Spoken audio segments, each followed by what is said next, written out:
تاجر جا رہا شکر دا نا بوریاں بھر کے تے منڈی ویچن واسطے، بابا جی نو شکر دی خوشبو آئی تے قریب آ کے فرماندے نے اے بوریاں چ کی ہے؟ انہوں پتہ سی کہ بابا جی نو شکر بڑی پسند ہے تے میں ہو گیا منڈی لیٹ تے جے میں دسے شکر ہے تے بابا جی نے کہنا کھلاؤ تے میں لیٹ ہو جانا۔ وہ کہنے لگا بابا جی یہ نمک ہے۔ یہ کی ہے؟ نمک۔ تے بابا فرید فرماندے نے چلو جی نمک ہی ہوئے گا۔ انہیں جا کے جدو منڈی بورے کھولے تے سارا ہی نمک، انہیں ویکھے تے لکھاں دا نقصان ہو گیا۔ دوڑ کے بابا فرید آ کے بوئے دے آپ دے قدم پھڑ لے، عرض کر دے بابا جی معافی دے دیا نمک نہیں شکر سی۔ بابا فرید ہنس کے فرمان لگے جاؤ جی شکر ہی ہوئے گی۔ انہیں جا کے منڈی بورے وے کے سارے شکر بن گئے۔ بابا فرید ایک بیلی نو پتہ لگیا، فرماندے نے پڑھائی عجیب بابا ہے، شکر دا نمک بنائی جاندے نمک دی شکر بنائی جاندے۔ 8 سے آلموسٹ 10 سال پہلے ایک ویڈیو ریکارڈ کروائی تھی، انڈیا اور پاکستان کے بزرگوں کی 19 گستاخانہ عبارات کا تحقیقی جائزہ۔ بڑے ادب کے دائرے کے اندر اس وقت میں نے پریڈکٹ کیا تھا کہ انشاءاللہ یہ ایک ریولوشن برپا کرنے والی ویڈیو ثابت ہوگی، اور آج اللہ کا شکر ہے کہ آپ نے دیکھ لیا کہ اس دعوت حق نے کیسا اپنا رنگ جمایا۔ حالانکہ وہ ایک لیپ ٹاپ کے ویب کیم پہ ریکارڈ ہوئی ہے، اس زمانے میں تو ہم یہ کیمرے یوز بھی نہیں کرتے تھے، اور اللہ کا شکر ہے اس کی وجہ سے ہزاروں بریلویوں نے کتاب و سنت کا منہج اختیار کیا، فرقہ واریت کو 3 طلاقیں دے دی۔ پہلے تو بریلوی علماء اس کا جواب ہی نہیں دیتے تھے، وہ کہتے تھے ہم اس کا جواب دیں گے تو جن کو نہیں بھی پتا انہیں بھی پتا چل جائے گا کہ ہمارے بابوں نے کام ڈالا ہے۔ جو میں اکثر کہتا ہوں کہ لوگ تو اپنی اولاد کے کرتوتوں کی وجہ سے منہ چھپاتی ہے نا، فرقوں کے ماننے والے وہ اولادیں ہیں جو اپنے آباء و اجداد اور بزرگان دین کے کرتوتوں کی وجہ سے منہ چھپاتے پھرتے ہیں۔ ایک پبلشر نے ہمت کی اور شبیر بردرز نے، میں انہیں اپریشیٹ کرتا ہوں، ان کو یہ اندازہ ہو گیا کہ یہ تو ہمارے لیے کتاب مصیبت بن جائے گی، حشت بہشت، جس میں چشتی رسول اللہ والا واقعہ ہے، جس میں 8 چشتیہ کے بزرگوں کی کتابیں ہیں، ان میں سے ایک فوائد السالکین ہے جو جمع کی ہے فرید الدین گنج شکر نے، پاک پتن والے بزرگ، یہ فارسی میں انہوں نے کتاب لکھی تھی، اور انہوں نے ملفوظات جمع کیے ہیں اپنے پیر خواجہ قطب الدین بختیار کاکی کے، اور اس میں کئی ایک واقعات، اس میں ان کے چونکہ آگے پیر تھے معین الدین چشتی المتوفا 633 ہجری، ان کے کانٹیکسٹ میں وہ واقعہ انہوں نے چشتی رسول اللہ والا اس میں ڈالا۔ وہ ہم نے اتنی دفعہ ہائی لائٹ کیا، شبیر بردرز نے وہ اس واقعے کو مسلمان کر دیا، وہ چشتی رسول اللہ جہاں لکھا تھا نا اسے بھی محمد رسول اللہ کر دیا، واقعہ ادھر ہی لکھا ہوا ہے۔ ظاہر ہے مولوی بیچارہ کوئی کالجز یونیورسٹیز تو پڑھا نہیں ہے، اسے پتہ ہی نہیں ہے کہ بھئی اگر یہ کام کرنا ہی ہے تو میں اس پورے واقعے کو نکال دوں، یار یہ کرنا ہے تو اسے کسی طریقے سے چینج کروں۔ وہ پھر ہم نے اس کو ہائی لائٹ کیا کہ یار اس سے تو، یعنی وہ جسے کہتے ہیں کہ جب تک کنویں سے آپ کتا نہ نکالیں جتنے مرضی ڈول نکال لیں وہ پاک نہیں ہوگا، اصل ایشو تو اپنی جگہ موجود ہے۔ وہ واقعہ یہ تھا کہ وہ معین الدین چشتی صاحب کی طرف منسوب ہے، ہم 1000 ٹن حسن ظن اپنے اوپر رکھ لیتے ہیں کہ انہوں نے نہیں کیا ہوگا، ان کی طرف منسوب کر دیا کسی نے۔ تو ان کے پاس ایک مرید ہونے آیا تو کہتے ہیں کہ حضرت ایک خاص حالت میں تھے، ٹھیک ہے، خاص حالت میں بیٹھے ہوئے تھے، اور وہ جب مرید ہونے آیا تو انہوں نے فرمایا کہ سنا کلمہ کیا پڑھتا ہے؟ اس نے کہا لا الہ الا اللہ محمد رسول اللہ۔ تو انہوں نے کہا نہیں، تم ایک دفعہ نہ تم پڑھو لا الہ الا اللہ چشتی رسول اللہ، نعوذ باللہ، پھر میں تمہیں مرید کروں گا۔ تو اس میں لکھا ہوا ہے کہ وہ چونکہ بڑا عقیدت مند تھا، اس نے فوراً پڑھ دیا، تو خواجہ نے انہیں نوازا، مرید بھی کیا، اور پھر اینڈ پہ کہا کہ کلمہ وہی ہے جو تم پہلے پڑھ رہے تھے، یہ تو میں نے تمہارے امتحان کے لیے پڑھایا تھا۔ سر کیا سیدنا ابو بکر، عمر، عثمان و علی رضی اللہ عنہم اجمعین وعلیہم السلام اجمعین لوگوں کا ایمان ٹیسٹ کرنے کے لیے پہلے اپنے ناموں کے کلمے پڑھاتے تھے؟ ٹائم قیامت تک جے جواب دینا جے اس گل دا۔ اور اس میں کتنی عاجزی ہے کہ یار ہم آپ کو یہ چیلنج نہیں دیتے کہ اگلے ہفتے سے پہلے جواب دیں، نہیں، سر قیامت سے پہلے جب مرضی جواب دیتے ہیں, سارے مل بیٹھے ہیں, اس کا کوئی جواب تلاش کریں. ہم کوئی آپ کے لیے ٹائم لائن مقرر نہیں کریں گے کہ آپ کہیں کہ نہیں ہمیں تو ٹائم بڑا تھوڑا دیا گیا تھا ورنہ ہم جواب دے لیتے. نہیں سر, ٹائم قیامت تک ہے. اس واقعے کو انہوں نے چینج کیا کیا, وہ جہاں چشتی تھا نا وہاں انہوں نے دوبارہ محمد ڈال دیا. اب واقعہ یہ بن گیا کہ بتا تو کلمہ کیسے پڑھتا ہے, تو اس نے عرض کی کہ لا الہ الا اللہ محمد رسول اللہ. تو انہوں نے کہا اچھا ایک دفعہ یوں بھی پڑھ دے, لا الہ الا اللہ محمد رسول اللہ. اچھا پھر جب کہا, پھر کہا نہیں کلمہ یہ نہیں ہے, یعنی پھر دوبارہ کفر کر دیا نا کہ محمد رسول اللہ نہیں ہے کلمہ, بلکہ وہی ہے جو پہلے پڑھایا تھا. انہوں دسو او تھتیو اس نال تے نہ بول دے چنگا سی, زبان کی لکنت تو نہ پکڑی جاتی. ماں تھاریاں بولیاں نے میں نہیں بولی. وہ پنجابی میں ایک آپ کو پتا نا ایک لطیف ہے. تو یہ انہوں نے کیا اور پھر بھی مسئلہ حل نہیں ہوا. پھر انہوں نے ایک نئی چیز مارکیٹ میں لانچ کی جو میں جس کے لیے اتنی تمہید بنائی ہے. انہوں نے کہا کہ یہ جو چشتی لفظ ہے یہ تو بہت سالوں بعد یوز ہوا ہے. معین الدین چشتی صاحب کے نام کے ساتھ تو چشتی آتا نہیں تھا, وہ تو سنجری تھے اپنے علاقے کی نسبت کی وجہ سے. یہ بعد کے لوگوں نے انہیں کہنا شروع کر دیا. لہذا یہ اس بات کا ثبوت ہے کہ یہ واقعہ ہے ہی من گھڑت ہے.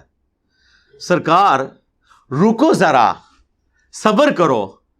800 سال سے یہ کتاب چھپ رہی تھی فوائد السالکین فارسی زبان میں. اس سے پہلے تو کسی کو نہیں پتا چلا. آخر دنیا میں اب کون سی ایسی تبدیلی آ گئی کہ آپ کو یہ پتا چلا کہ یہ کتاب فیبریکیٹڈ ہو چکی ہے. وہ بندہ دسو کیڑا جے,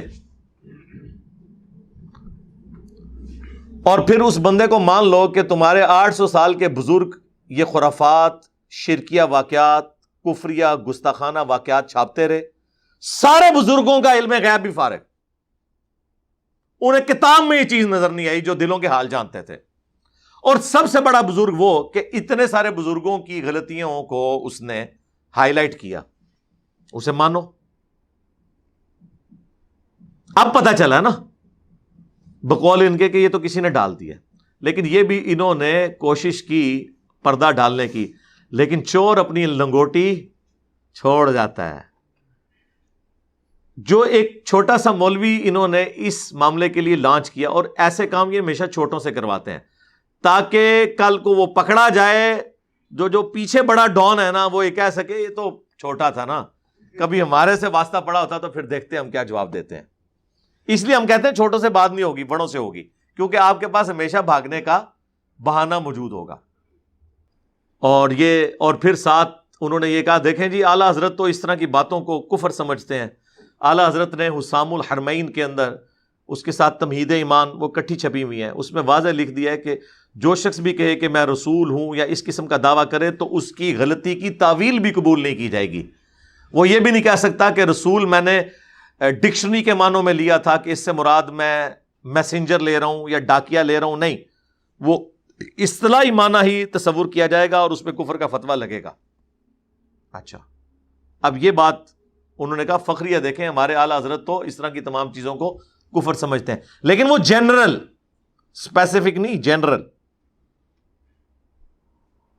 لیکن ہوا کہ اب اعلیٰ حضرت بھی پھنس گئے ہیں. ہاں,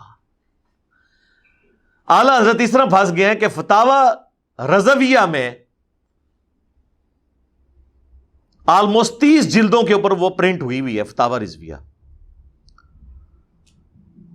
فتاوی رضویہ میں اعلیٰ حضرت نے ایک کتاب کی تعریف کی ہے. اس کتاب کا نام ہے 7 سنابل. وہ 8 بہشت تھی نا, 8 جنتیں, یہ 7 بالیاں. وہ قرآن میں بھی لفظ ہے سورۃ البقرہ میں 7 سنابل. اس کتاب کی انہوں نے تعریف کی اور یہاں تک فتاوی رضویہ میں لکھا کہ یہ کتاب وہ ہے جو رسول اللہ کی بارگاہ میں مقبول ہو چکی ہے, حضور کو خواب میں پیش کی گئی اور آپ نے اس کی تعریف فرمائی صلی اللہ علیہ وآلہ وسلم. چشتی رسول اللہ 7 سنابل میں بھی نکل آیا. ہائے ہائے, اب تیرا کیا بنے گا اعلیٰ حضرت صاحب؟ اعلیٰ حضرت بھی نہیں اب بچیں گے. چشتی رسول اللہ اب اعلیٰ حضرت کے کھاتے میں ڈل گیا. ابھی تک تو یہ صوفیاء کی باتیں تعویل کر لیتے تھے, یہ تو صوفیوں کے کلام ہیں. اعلیٰ حضرت سے کوئی بات نکالیں. اعلیٰ حضرت تو عالم دین تھے, ہاں جی, مجدد دینوں ملت تھے. اعلیٰ حضرت نے سبع سنابل کے بارے میں انڈورس کیا فتاوی رضویہ میں کہ یہ رسول اللہ کی بارگاہ میں مقبول کتاب ہے. اس کتاب کی تعریف کی. اب اگر بغیر پڑھے انہوں نے تعریف کی ہے تو پھر ایسے شخص سے پوچھنا چاہیے کہ تم کہاں کے عالم ہو. نمبر 2, اگر پڑھا تھا اور چشتی رسول اللہ لکھا ہوا تھا تو کیوں اسے آنکھیں بند کی. نمبر 3, کیا نبی علیہ السلام ایسی کسی کتاب کو انڈورس کر سکتے ہیں جس میں کفریات لکھے ہوئے ہوں؟ اور اب آپ خود بھی مان رہے ہیں کہ وہ کفریات ہیں. پہلے تو کبھی کہتے تھے یہ شتیہات ہیں, وہ خاص حالت میں بات کی. پھر ہم خادم رضوی والی بات کریں گے کہ وہ جیڑا پونکدا جے نبی دے پونکدا جے, انہوں ہلکا نہ جانو.